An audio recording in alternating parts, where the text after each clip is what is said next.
Okay, so here we go.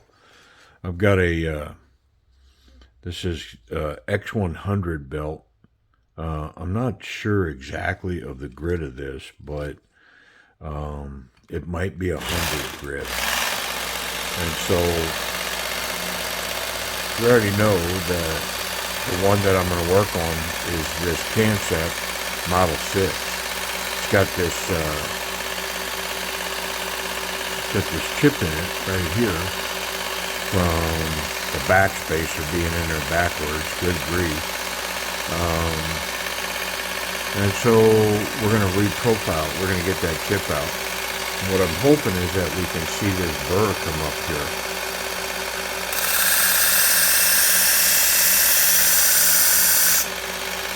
So pretty aggressive to start out. And what I'm looking for is A, I want to get consistently across there. B, I'm looking for that burr to rise up on this other edge. And it's already, I can feel it. Just that one quick pass, and I can feel that burr. But we still have a pretty good, that nick is still pretty dominant in there. Let me see if I can zoom in a little tighter. Get a little better view. Yeah, so you can see that pretty predominantly still right here. So, another pass.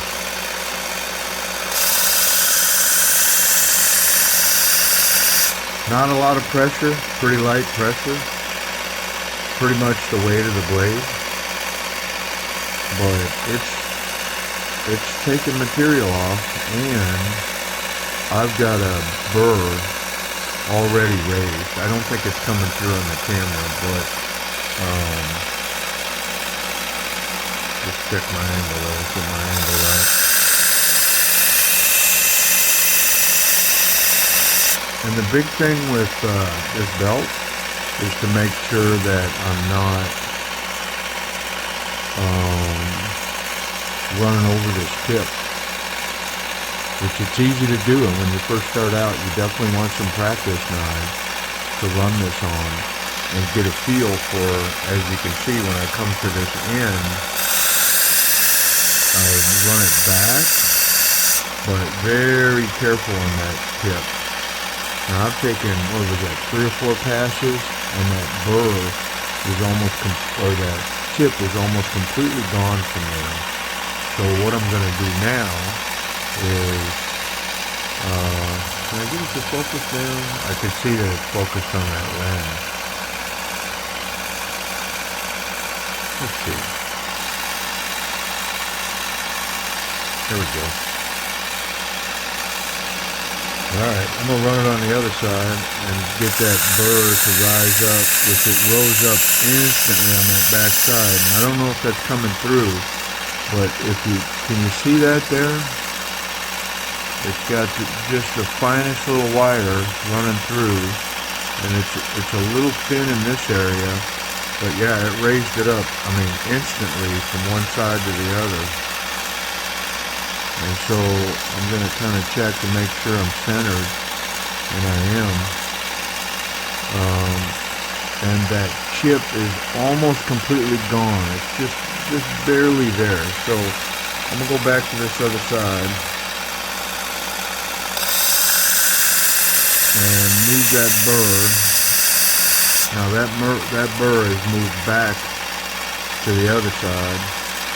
And so I'm going to run it again, and I think once I go this fast, that chip is gone.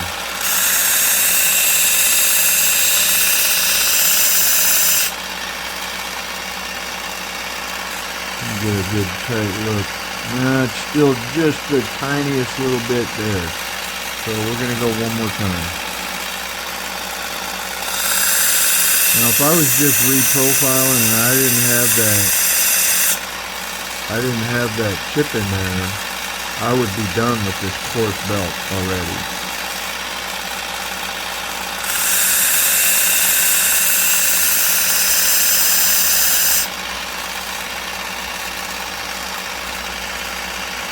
Yeah, so now that chip is gone, and that burr is completely raised on both sides. So we're done with this coarse belt. Pretty simple. And I'll probably jump a few here and go to a 65. From 100 to a 65, the way that these are numbered. I'm going to go to a 22.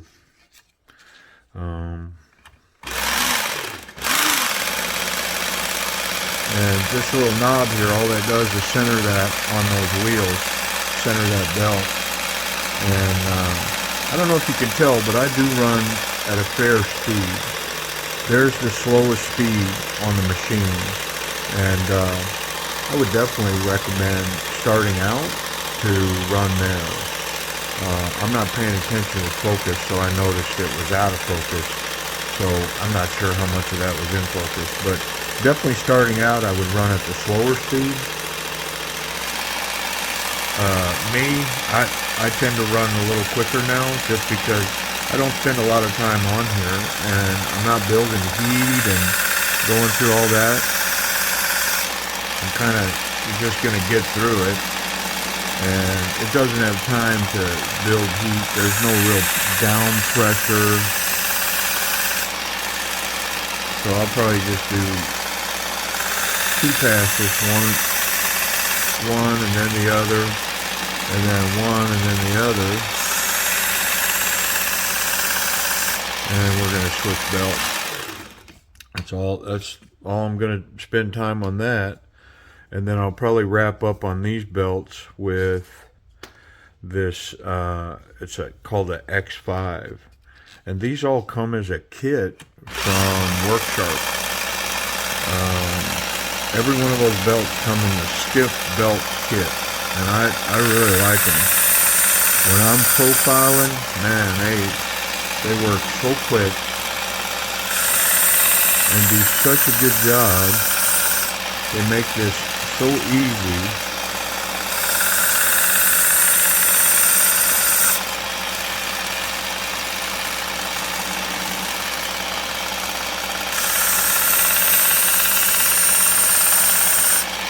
Okay.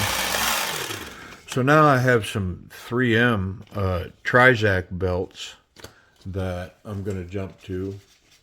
And I'm going to jump to the finest one that I have, which is a 1200 grit. And I'm not even sure the designation, but these came in a 3-pack. And I'd love to tell you, point you to them and have you get them. But I can't get them anymore. Like, these 3 are the last ones that I can get. Now, I have found some single belts, but in this 3-pack, the 3 grit, it's like a 600, an 800, or a 600, 1,000, and a 1200. And man, these things work so well. But I do have Worksharp belts that do the same exact thing that these do. But since I have these, and until they're completely wore out, I'm going to run them. And so I'm just going to do 2 passes. I'm not looking to do a complete polished edge, but as you'll see, without even trying to do a complete polished edge, it's going to come out, pretty good. So I did that one Trizac belt, and then this is a 3000 grit X4 fine from Worksharp. I like to hit it with it. It's fairly stiff. And you notice this adjustment to center this belt. I kind of have to do it throughout the process. It changes. And so one of the things doing this, it takes some practice, but I'm just trying to keep the angle consistent and not roll the knife at all. Keep that pretty smooth across there.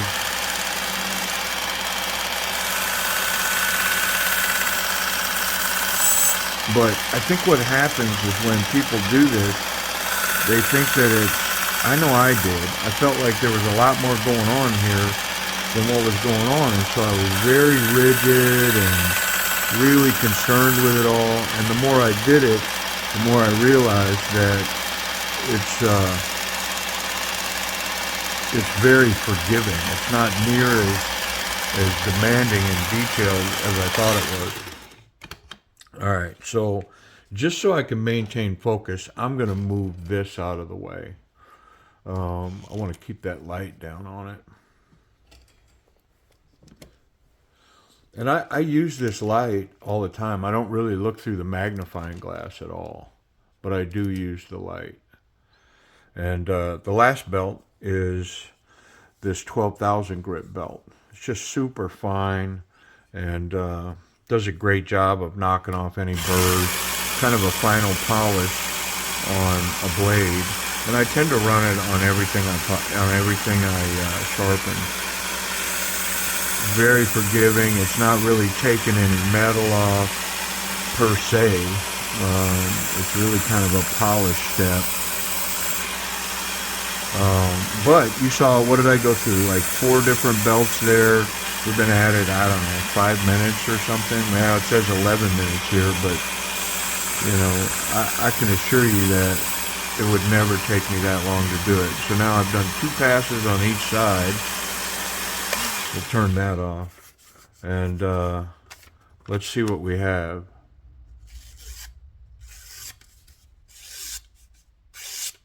I mean, y'all tell me. What do you think?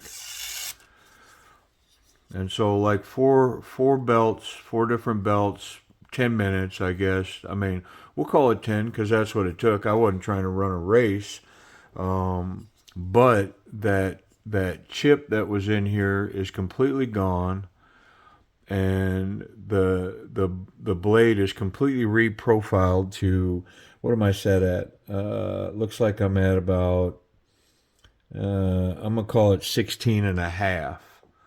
And ooh, man, is that thing sharp right now. The tip's perfect. I mean, nothing's rolled. There's no smiles. I didn't bump into it anywhere. Pretty simple process.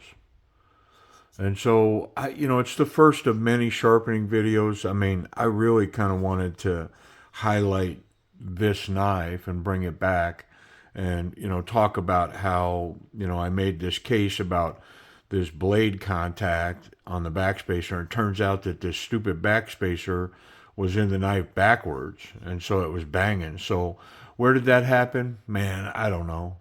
I have no idea where that happened. I just know that that's what it was. And one of the I don't know if, bro, I don't know if you're a subscriber or not.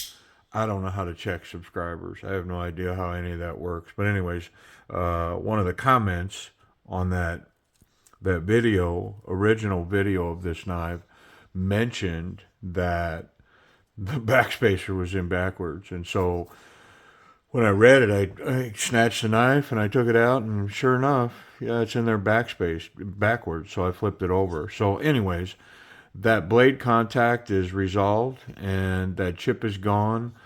The blade's reprofiled. I'm pretty sure that visually you could look at this now, and if you'd have looked at it before and you couldn't tell the difference. I didn't really take that much off.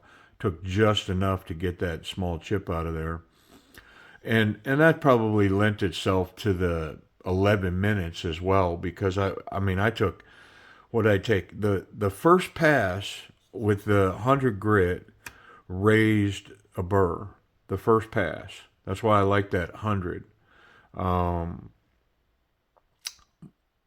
But I kept going because I needed to get that chip out completely. And so I think ultimately, what did I do? 5 or 6 passes, where normally that would be 2 passes. That first one would catch it. The second one would complete it. And then I would have flipped. I would have run that burr to the other side. And then it would have just been a couple of passes each way with the different belt grips. And what did I do? 4 or 5? After using this 12,000 grit, I don't even need to strop it, and it is, it's razor blade sharp. It'll snatch skin. and simple. And you watched the whole process. I didn't stop the video. It ran through the whole thing. That's all I do to it, and that's the result right there. Just as simple as can be. So I'll do more videos. I mean, put your comments below. Definitely ask me any questions. Um, there is a table right there that was not highlighted in the video. I don't use it all the time now, but it's a great training aid because the way that that works is, come on, man, tilt that camera a little bit more. There we go. So the way that this table works, I've got it taped because it will mar a blade surface. So it's something I figured out to protect the blade. I tape this. I'm not taping the blade. But you lay it flat, and some knives are tricky because they don't have a flat surface here. So I will say you got to kind of figure out how to get this flat. But even if you can't get it, let's say it was a complete flat grind all the way to the top. Well, then this would be at an angle. So I would set the blade on and then raise the end to about what I thought was 90. And I could tell you, you do this enough. Like I say, I don't really use this table a lot. I can pretty much just grab the knife and get it where I want it and then flip it and get it where I want it and be pretty consistent with it. But when you're learning this table, I mean, man, and when I first started out, I thought this was so hard, like getting this and then bringing this completely perfect up to this belt and then running it perfect, this whole thing. And here's what I can tell you is when you're starting out, it seems incredibly difficult, but now that I've done it so much, honestly, it's so easy to just, you get it here. It's not about perfection. It doesn't have to, if it's 16 and, 0.57 degrees here, if I get here and it's 16 degrees, it's still going to work. I'm just looking for, and visually I can look right here, and from where I'm at and where the light is, when I'm looking here, let me see if I can try to illustrate that part because it's the key to it all. When I'm looking down here and the blade is running across here, I can see that wire edge raise up on this side. And that's the thing to figure out. It's to figure out, the height of your eyes to this, the lighting, and is it down or straight down or back. But figuring out where that is. So a junky blade, running passes, and then watching for that burr to raise up and run across the edge.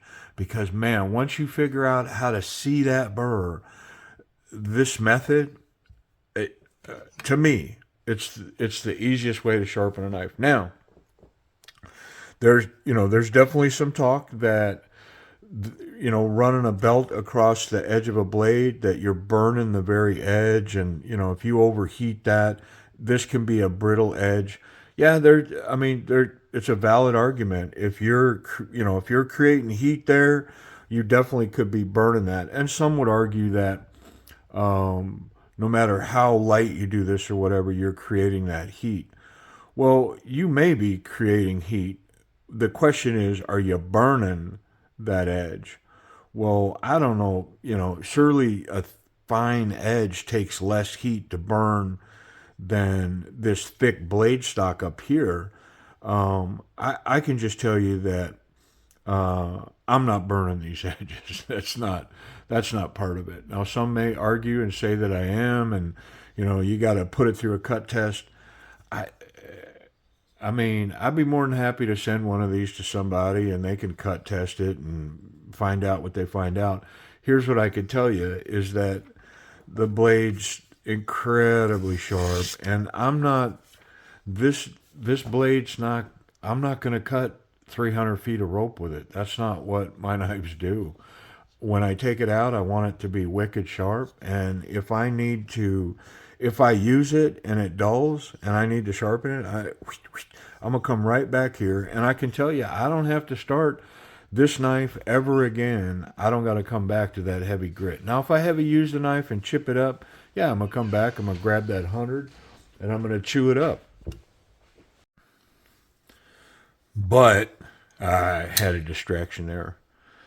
But to just normally sharpen this, I just got to come in. I mean, I pretty much stay there at that 16 and a half. I can start at a much lower grit if I have to re-hit this.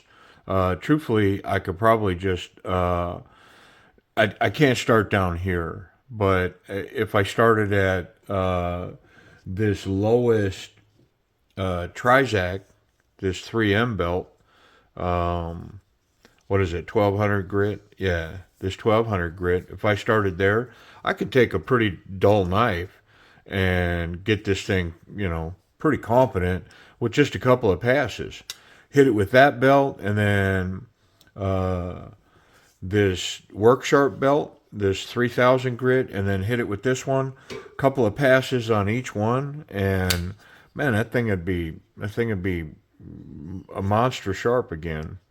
So, hey, really was about this knife, but I'm happy to be able to move some stuff around and get some sharpening stuff in here. Um, the stop pin in this knife is still loose in there. We haven't done anything to change that, but I will say that the lockup on this knife is solid as a rock. So, hey, should that stop pin be fixed? I think so. Is it affecting the knife right now? Absolutely not.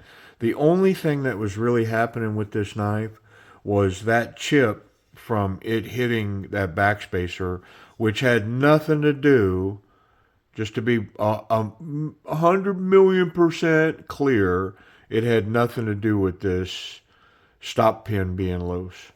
It was just a perfect storm, man. This happened all at the same time, and I discovered it all at the same time. I discovered that chip, then I took the knife apart, then I discovered the pin, and so I don't know. In my logically flawed mind, one was the result of the other, and it was a big pile of crap.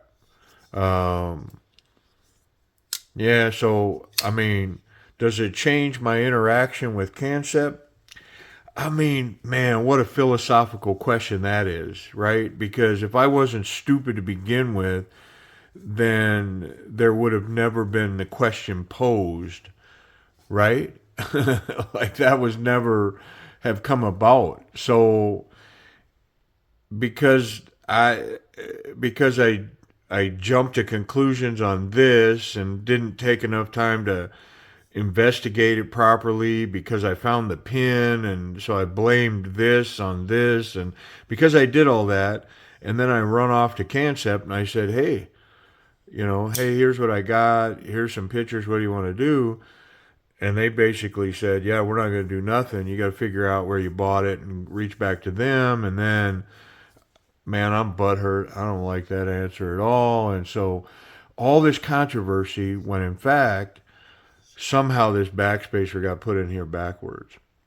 Now, I mean, the best assumption I can have, and I haven't looked into it, the best assumption I can have is that I bought the knife used and whoever had it before me had it apart and put it in there backwards. Now, again, it's an assumption. Man, I don't know what happened. I have no idea. But I do know that this backspacer caused this chip,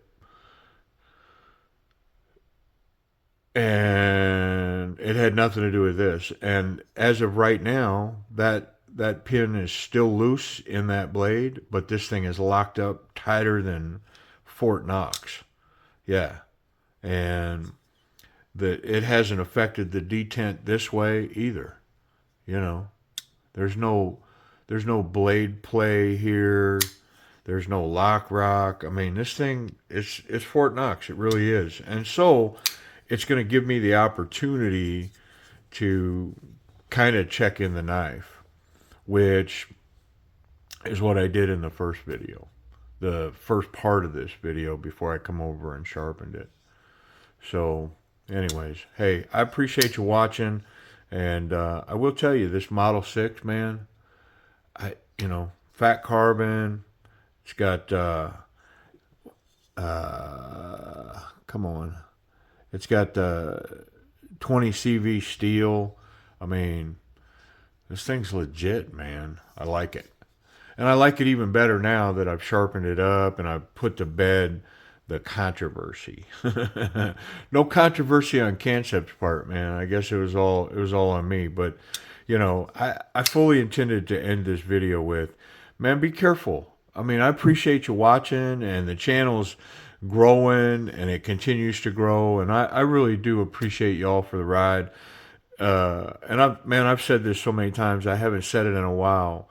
I'm just doing what I love to do, man. I love buying knives. I love taking them apart and fidgeting with them.